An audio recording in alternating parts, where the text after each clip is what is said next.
Família de Caná. Que Deus abençoe a todos. Olá, ouvintes. Uma boa tarde a todos que estão sintonizados nas ondas dessa Rádio Santa, Gospel Mira 105.7 FM, a voz de Maria irradiando a paz. Estamos mais uma vez no ar com o nosso programa Família de Caná, desta terça-feira, 2 de abril de 2019. Novamente conosco, como toda primeira terça-feira do mês, o doutor psicólogo Cláudio Martins, que vai conversar conosco sobre o quarto princípio do roteiro do amor exigente, que é pais e filhos não são iguais. Entenda por que agora com os esclarecimentos do nosso convidado. Agora são 12:16, está no ar mais uma vez o programa Família de Caná, sempre na companhia agradável de nossa querida Ana Beatriz, que nos auxilia sempre com a técnica. Boa tarde, doutor Cláudio. Boa tarde, é um prazer muito grande aí estar com todos os nossos ouvintes, né? Com vocês aí, com a Aninha. Esperando que a gente tenha mais um momento de reflexão. Isso, então vamos lá, né? Você, querido ouvinte, pode participar conosco pelo WhatsApp da rádio 984546008. A sua participação para nós é muito importante. Queremos nos interagir com vocês, ok? Então, doutor Cláudio, que história é essa de que pais e filhos são iguais? Isso não está na contramão do que a sociedade prega? Tá, exatamente, né? Porque, na verdade, para a gente melhorar a sociedade, nós temos que fazer algo diferente do que a sociedade tem feito. Se a gente continuar fazendo as mesmas coisas, nós vamos continuar tendo os mesmos resultados. E, infelizmente, os resultados que nós estamos tendo no seio da nossa família, na sociedade, infelizmente, não estão sendo resultados positivos. Então, daí nasceu o Amor Exigente. O Amor Exigente, para quem está chegando agora no nosso programa, né, que não acompanhou nos meses anteriores, é um programa que nasceu nos Estados Unidos com o nome de Tough Love, que tinha como objetivo, né, organizar os pais para discutir os problemas que já estavam acontecendo lá nos anos 70. E aí os pais começaram a fazer as primeiras reuniões e nessas primeiras reuniões eles descobriram que o que estava acontecendo na casa de um estava acontecendo na casa dos outros. E aí foi traçado estratégias para ajudar a estruturar essa família. E essas estratégias são os 12 princípios do amor exigente, que na verdade não é um roteiro, é um programa de amor exigente, né? Então é um programa onde os grupos de apoio vai estar ajudando essa família a produzir essas mudanças. Então nós vimos já o primeiro princípio, que era raízes culturais. Já esses programas estão gravados lá no canal do YouTube, que é o Criarte Vida, o canal da sobriedade. Se você tiver interesse, né, vai lá, procura saber, procura se informar. O segundo princípio, que é os pais também são gente. O terceiro princípio são os recursos são limitados. Recursos físicos, materiais, espirituais, financeiros. E o quarto princípio, que agora no mês de abril, né, então o grupo do Amor Exigente no mundo inteiro trabalha assim, nos 12 princípios. Cada mês a gente trabalha um princípio, né?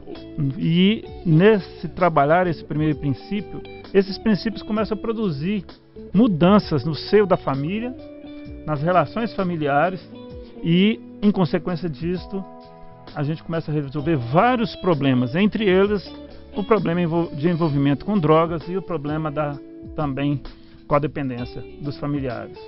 E esse princípio é o que o Amor Exigente vem nos convidar, né? Antigamente, lá no nosso tempo, lá, né, Vicente? Esses papéis eram bem definidos.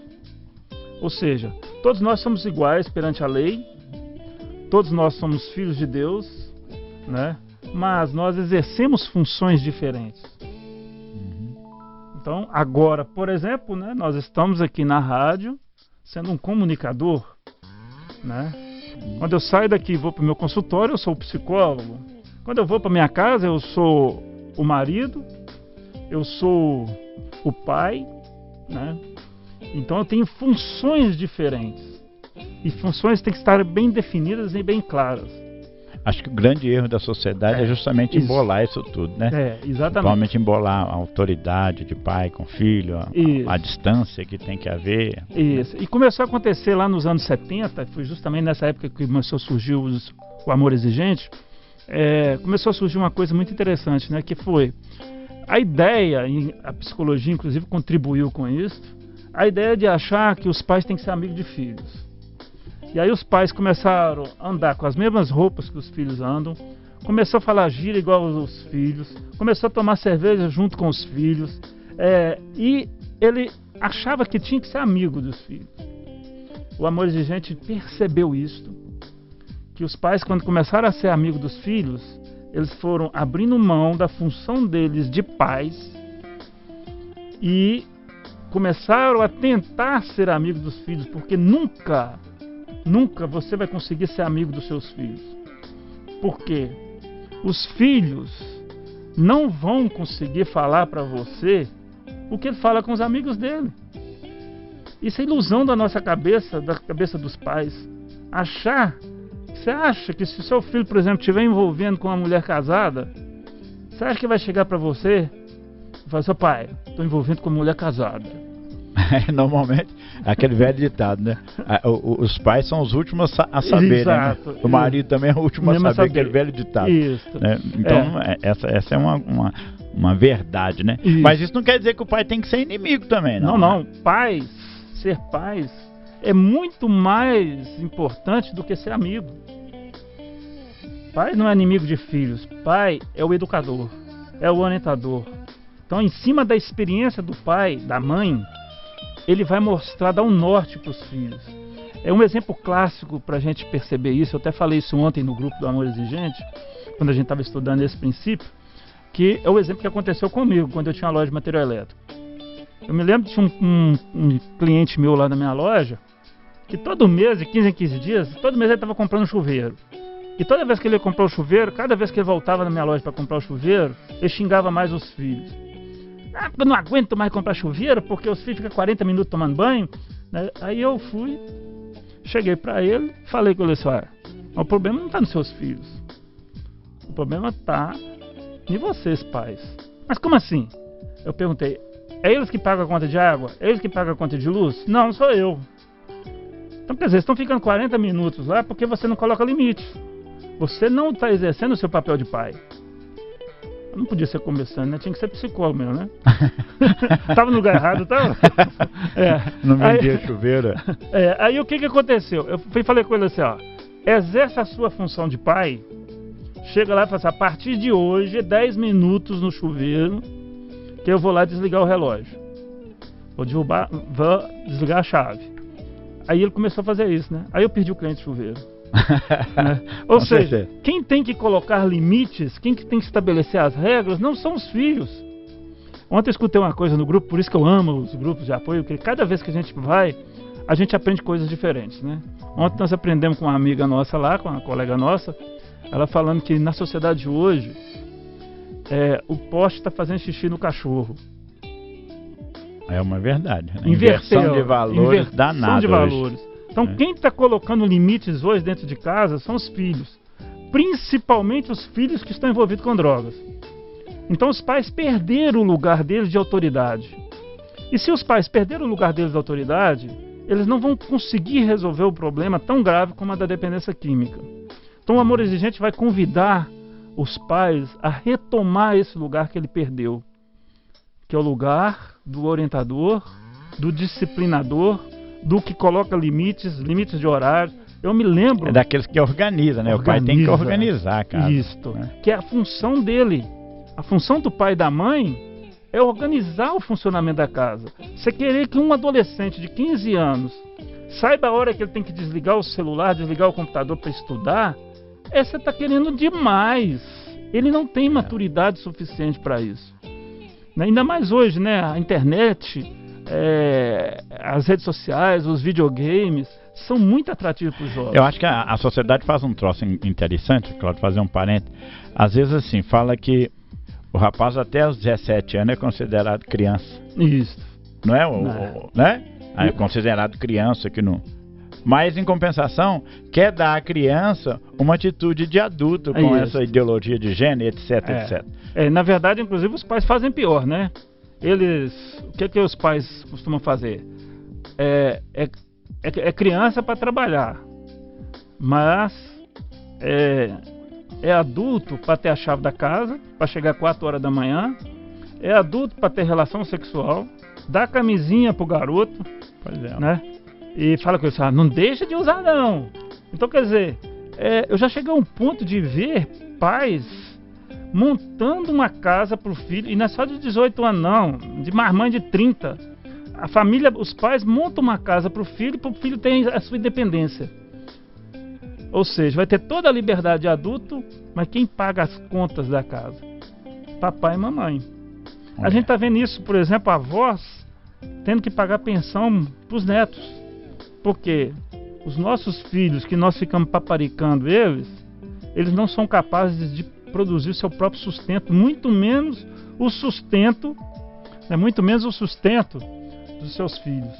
Então o Amor Exigente vem convidar a gente a fazer isso, e não só dentro da família, porque hoje nós temos Amor Exigente nas escolas que vem fazer exatamente a mesma coisa. Professores e alunos não são iguais. Quando os professores começam, eu vi isso, uma experiência dentro da faculdade. Quando eu fiz na faculdade eu vi isso. Tinha um excelente professor na faculdade e todo mundo gostava muito dele. Aí ele era muito jovem, né? Então o pessoal convidou ele para um churrasco. Eu não estava presente, fiquei sabendo depois. Aí ele foi no churrasco da turma, chegou lá na turma, ele se igualou aos colegas, aos alunos, começou a beber junto com os alunos. E aí, ele tonto, ele deu de cima da namorada de um outro aluno. Quase que ele perdeu o emprego por causa disso. Ou seja, e a partir dali, a turma toda perdeu o respeito lá. Perdeu o respeito. Abriu um precedente que ele não consegue fechar mais. Então esse é um outro exemplo bastante interessante para a gente entender que nós temos um lugar que o amigo não tem. Né? Nós não podemos perder esse lugar, porque quando você começa a tentar ser amigo do seu filho, ele perde o pai. Então eu gostaria que você lesse o 4º princípio aí, que é do livro do Amor Exigente, o que era Amor Exigente. É um livro que você pode adquirir nas livrarias aí, pela internet. Edições Loyola. Edições Loyola, você pode adquirir nos grupos de apoio. E para a gente entender um pouco mais o que é esse princípio. 4º princípio, então. Pais e filhos não são iguais. Pais que acreditam que precisam, antes de tudo, ser amigo de seus filhos e que, como amigos, se tratam de igual para igual, têm problemas. Lembre-se de que ser amigo de seu filho é ajudá-lo a ser pessoa certa para si mesmo e para o mundo em que vive. Os pais precisam ser pais para que os filhos possam ser filhos. Pai é guia, orientador, legislador. Deve nortear a conduta do filho, criando regras ou leis que precisam ser respeitadas e que vão prepará-lo para enfrentar o mundo. O pai é diferente do filho, pois o ama independentemente do que ele é ou do que ele pode oferecer-lhe. Ama-o tal como é, simplesmente por ser seu filho. Daí a importância da hierarquia. Não estamos pregando autoritarismo. Não é isso. Falamos da autoridade de adultos coerentes, competentes, que querem o melhor para o desenvolvimento completo da personalidade do filho. Estamos tratando da disciplina ministrada por pais que dirigem o lar com firmeza e sabedoria, buscando proteger e orientar o filho, alicerçado em valores morais e éticos nos quais acreditam. O que você acha disso? Eu fiquei, na hora que eu estava lendo aqui, fiquei lembrando de meu pai. Isso. Meu pai teve 15 filhos. O meu também. Meu pai era professor, nós somos 15 irmãos. Né? Papai só olhava pra gente assim, ó. Isso. Não precisava de bater nem nada, apesar que nós tomamos uns couro legal, né? Quando necessário, mas ele olhava pra nós assim, ó, né? Isso. Lá em casa, até o lugar na mesa Até o lugar na mesa era reservado do meu pai. Ninguém sentava no lugar dele. Isso. Na hora do almoço, o lugar era dele. Né? Uhum. Mamãe, na hora que servia o almoço, servia o prato dele primeiro. Isso. Né? E todos nós não tivemos trauma nenhum. Não. Nenhum de nós tem trauma. Isso. Nenhum de nós, graças a Deus. Né? Nenhum de nós. Todos nós somos mais ou menos estabilizados na vida. Todos nós, todos os meus irmãos. Né? E todos nós temos o maior orgulho de ter sido filho desse cara. Isso. Né? Todos nós. Meu pai era um cara fantástico. E tem o maior orgulho de ter sido filho dele. E ele está vivo aí dentro de você até hoje. Está vivo dentro de mim até hoje. Na hora que eu estava lendo aqui, eu estava vendo essa questão de autoridade de pai. Isso. Autoridade de pai, não é ditador, né? Mas era autoridade de pai. A gente não desrespeitava papai, né? De jeito nenhum, não desrespeitava mesmo. Exato. Né? É isso que o Amor de Gente vem fazer quando fala das raízes culturais. Resgatar as coisas boas dos nossos pais. Então nós temos que retomar isso que seu pai tinha, que meu pai tinha, que minha mãe tinha, que sua mãe tinha, né? Funções bem definidas e bem claras. E a gente tinha que entender que nós tínhamos que respeitar os nossos pais. Isso é pro resto da vida. Com certeza. Né? Minha mãe com 94 anos lá, a gente respeita ela até hoje, né? Como se a gente tivesse 10 anos de idade. Porque certeza. São lugares bem definidos. E contrapondo a isso que você falou aí, para a gente ver o outro extremo, que é o extremo do que está acontecendo hoje em dia, eu nunca vou esquecer desse jovem, um jovem de 25 anos, que infelizmente já tinha um histórico de passagem na polícia, já tinha passado e virou um estelionatário, mexeu com tráfico de droga. Ele até que não usava muita droga, ele mexia mais, né, com o tráfico e com estelionato. Um dia eu conversando com ele falou comigo assim: a minha educação foi toda errada, por isso que eu enveredei para isso. Aí eu puxei a língua dele, né? Perguntei para ele assim: como que sua educação foi errada? O que você acha que sua mãe e seu pai erraram na sua educação? A resposta dele, isso tem até mais de 20 anos que ele me deu essa resposta, e nunca mais esqueci. Ele falou comigo assim: olha, como é que pode? Eu com 12 anos de idade, eu tinha a chave da minha casa, eu podia chegar na hora que eu bem entendesse em casa. Minha mãe não queria nem saber com quem que eu estava andando. Em pouco tempo, eu comecei a conhecer os maiores marginais que tinha no bairro. Minha mãe saía para trabalhar, deixava eu ter acesso a tudo, não precisava de fazer nada. Completamente sem regra, né? Ele me falou. Eu não tinha, olha a frase que ele falou comigo, um jovem de 25 anos. Eu não tinha maturidade para ter tanta liberdade. É o que a sociedade prega hoje. Os formadores de opiniões aí da grande mídia ficam investindo nisso, mas o desenvolvimento do ser humano não tem jeito de você. Inclusive, uma outra experiência semelhante a essa que eu tive lá no Caná, eu dei uma palestra, né, no Caná, e aí quando terminou a palestra, essa história até coloco no meu livro, O Outro Lado da Droga. A menina chegou pra mim e falou assim, a menina devia ter 20 e poucos anos, pele e osso, pálida, tá na cara que é dependente de cocaína, de crack. Ela chegou no final da minha palestra e falou assim: não, doutor, gostei muito da sua palestra, eu tô começando a participar aqui, que eu sou dependente químico, e eu vim aqui para ver se vocês colocam limite em mim. Eu falei assim: mas como assim nós colocamos limite em você? Aí ela foi e me contou um pouco da história dela.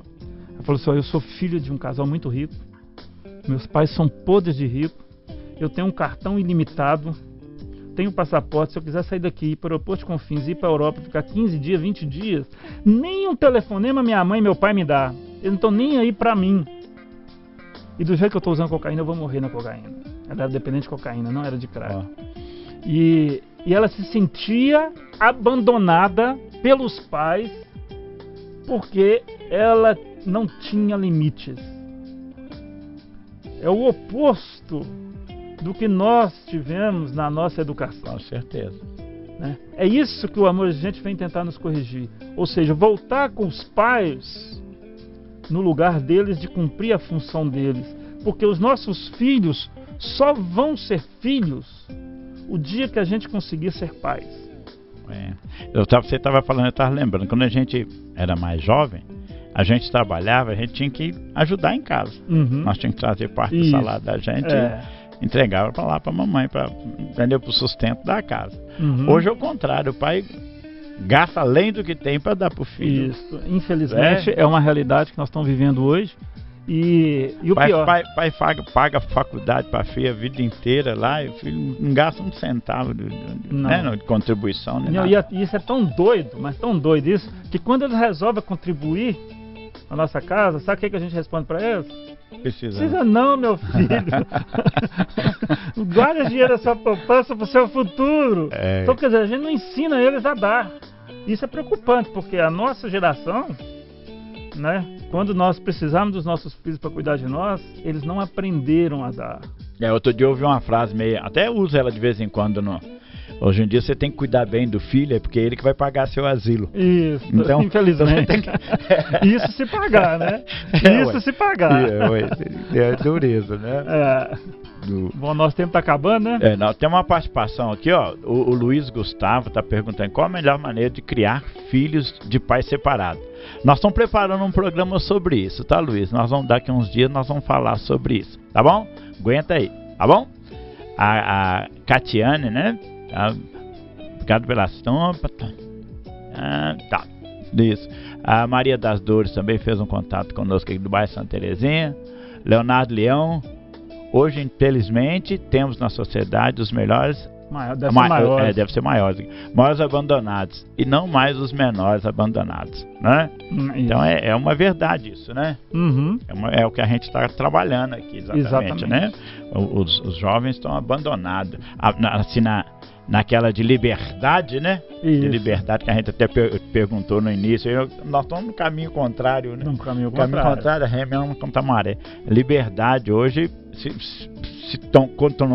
teve a conotação de libertinagem, né? De fugir dos valores. Então, os valores hoje estão todos perdidos. Eu costumo dizer que eu sou o único brasileiro que quer mudar a bandeira do Brasil. Você já viu algum brasileiro querendo mudar a bandeira do Brasil? Não. Eu quero mudar ela para ordem é progresso. Ordem põe um acentozinho no I. Isso. Porque se você não tiver ordem, você não tem progresso. E quem coloca ordem, nós, por exemplo, nós estamos aqui, né? Com o horário. Se a rádio aqui não tiver disciplina e não tiver ordem, os programas vai perdendo todos os seus ouvintes. Com certeza. Então, se o programa da Família de Caná é 12h15, se a gente começar ela 12h30, embola tudo para frente. Embola tudo. Essa organização é importante, né? Então, falando em tempo, vamos dar uma corridinha aqui no nosso programa, né? Então, vamos passar aqui a agenda da Família de Caná, né? Então, primeiramente, nós queremos agradecer a todos que participaram nesse final de semana, no domingo, anteontem, né? Do bingo beneficente que aconteceu lá no Caná. A presença foi fundamental. O nosso muito obrigado. Que Deus aumente sempre as bênçãos sobre a casa de cada um. Lembramos que no dia 27 e 28 desse mês, teremos um encontro de adolescentes lá na Família de Caná. Você, adolescente, já pode ir fazendo a sua inscrição pelo telefone 3462-9221 no horário comercial ou no site da Família de Caná, familiadecaná.com.br. Não deixe para a última hora, faça lá a sua inscrição. É encontro para adolescentes. Também lembramos que toda quarta-feira nós estamos lá na capela da sede, na rua Henrique Rosseco, número 80, com louvor a Nossa Senhora. É um momento muito bom, um momento muito agradável, que a gente canta, a gente louva e a gente reza o Rosário de Nossa Senhora de Caná. Venha participar conosco, é aberto a todo mundo, entrada franca, a sua participação é muito importante. Então vem participar conosco, está aberto a toda a comunidade, tá bom? E também convidamos para toda segunda-feira, tem um encontro do amor exigente, não é, seu Cláudio? Isso, toda segunda-feira nós estamos lá, eu que estou coordenando a reunião, né? Então ontem nós tivemos uma reunião lá com 47 pessoas, então você que está tendo problema aí com o álcool, com as outras drogas, né? Com problemas com desvios de comportamento dos seus filhos, vem participar com a gente do Amor Exigente na segunda-feira. E nós temos também as reuniões da terça, quarta e quinta-feira. Também lá no Caná, né, que é para os familiares e dependentes também. Às 19h30, 19h30. Né? E aberta também a todo Isso. mundo. É bom Franca. passar o endereço aí também, né? É Rua Henrique Gorsex, número 80, lá no Padre Eustáquio. Né? Todas as terças, quartas e quinta-feiras, às 19h30. Ok? E eu gostaria de convidar também, se for possível, né, as pessoas que estão nos ouvindo a estar visitando o meu site, né, o jornal criartevida.com.br. Tem vários textos importantes, né, para você estar lendo, para você estar se preparando para ser mães melhores, pais melhores. Só assim que você vai ter condições de ajudar seus filhos. E também pode visitar o canal Criarte Vida, o canal da sobriedade, no YouTube, né? Nós temos mais de 140 palestras lá, inclusive os programas anteriores, e daqui a uns dias nós vamos ter esse programa lá também. Isso, né? Então se você não conseguiu nos acompanhar agora, você pode ir lá no YouTube, né? Que nós estamos lá, o Dr. Cláudio está lá, dando as orientações aqui, né? Sobre essa parte do amor exigente, ok? Então consulta lá que nós estamos aí tentando fazer as famílias melhores, né? Esse é o objetivo da família de Caná, fazer famílias melhores, né? Fazer famílias mais santas, onde a graça de Deus possa perseverar nas pessoas. Esse é o objetivo da família de Caná, ok? E se alguém quiser ter contato direto comigo, pode ser também no WhatsApp 99206-2492. Isso. Algumas participações aqui, a seu Nildes está falando aqui, os filhos hoje querem ter só direitos e poucos deveres. Isso. Né? É por isso que a gente precisa ser pais, né? Com certeza. Para poder mudar essa regra aí, ó. Né? Mudar essa regra aí, né? O Washington Teixeira também está participando aqui. A Nadir Dom Pedro, né? Tá, Nadir também participou conosco aqui, ok? Muito bem. Então, vamos encerrando? Considerações finais, então? Vamos lá. Você que acompanhou a gente até agora, ou mesmo você que está chegando agora, não desista dos seus filhos, não desista da sua família. Né? A gente costuma dizer, né, que nós perdemos muito tempo na queixa. Né? Eu vejo isso como muita frequência isso. Então você vai conversar com a pessoa reclama com você. Quando você convida ela para buscar uma solução para esse problema, eu não posso. Né? Eu falo que é igual, um monte de obstáculo, né? Eu falo que é igual a pessoa que o pneu do carro furou, né? Em vez dela ir lá, pegar a chave, pegar o macaco, levantar o carro, trocar o pneu e depois levar no borracheiro, ela fica ali chutando o carro, reclamando do carro, que só com ela que acontece isso, tem alguma coisa, alguém fez alguma coisa para ela, tem olho gordo no carro, quer vender o carro, ou seja, fica naquela lamentação, para ficar o dia inteiro lamentando que o carro vai continuar com o pneu furado. Então saia desse lugar da queixa e vai atrás da solução. Então vai lá, participa das reuniões, procura ajuda profissional se for necessário, mas não para de ficar sofrendo. Você não veio aqui ao mundo para sofrer. Você veio aqui para ser feliz. Né? Você veio aqui para viver e viver em abundância, como disse Jesus. Isso. O Padre Oswaldo fala uma frase que eu guardo muito. Ele fala assim, quem quer, arruma um jeito. Isso. Quem não quer, fica arrumando desculpa. Isso mesmo. Né? Fica muita dando sabedoria. Desculpa, que eu não sei o quê. Então quem quer, arruma um jeito. E na vida é uma verdade. Tudo aquilo que você quer de verdade, você arruma um jeito de conseguir, né? Tá dando tchau pra nós. Isso. Então vamos lá. Então terminamos mais um programa Família de Caná. Agradecemos a presença sempre agradável e esclarecedora do Dr. Cláudio. Obrigado. Com um carinho muito grande, agradeço a Ana Beatriz o apoio na técnica, né? E convidamos você, querido ouvinte, para estar conosco novamente na próxima terça-feira, 12h15, aqui na Gospel Mira. Deus abençoe a todas as famílias e desejamos a todos saúde e paz. Família de Caná.